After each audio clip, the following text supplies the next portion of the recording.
Milk चार्जरमुळे फायदे काय, दुसरा काय फायदा झाला अजून? दुसरा जनावर चमक आल्या, हा, जनावर जरा दर्जेदार दिसायला हा. लागले. किती महिने झाले चालू केलं साहेब? 2 महिने झाले. 2 महिने झाले. 2 महिने. साहेब 300 रुपये खर्च करून 600 रुपये होत आहेत. बाकीचा खर्च काय तुमचा वाचला का हो?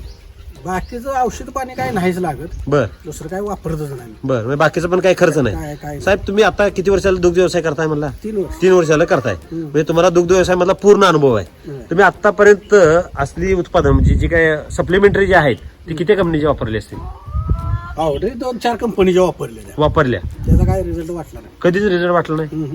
मिल्क ज्याला तुम्ही जे पोतं फोडलं हम्म. त्याकडे ज्याला ते मी ते बघितलं त्याला तुमची प्रतिक्रिया काय होती, काय वाटलं तुम्हाला? हे कशाला आणलंय असं वाटत होतं की, बर, ज्यावेळेला ते कशाला वाटलं फोडलं त्याला तिचा म्हणजे कलर बघून वाटलं नाही का तुम्हाला यायला भुस्यागत दिसते? बुसकाट असल्या का हाय, काय याचा उपयोग आहे का नाही कोणास ठाऊक. बिनकामाचा 8,000 8,500 रुपये जाय, 8,250 म्हणजे लई मोठी गोष्ट आहे ती. हा, बर, याचा रिझल्ट आहे का नाही. हा, भावाला सुद्धा, आमच्या भावाला आणलं तर भावाला म्हटलं काय रिझल्ट नाही, काय नाही, कशाला आणलंय. हा, हा. बघू म्हटलं, चार तर म्हटलं रिझल्ट लागू हा, नाहीतर नाही लागू, बर बर आपलं आणलंय चालून टाकूया. बर बर, एक 15 दिवस गेल्यानंतर फरक पडायचा. फरक पडायला चालू झाला. ते आता कंटिन्यू चालू झालाय. चालेल.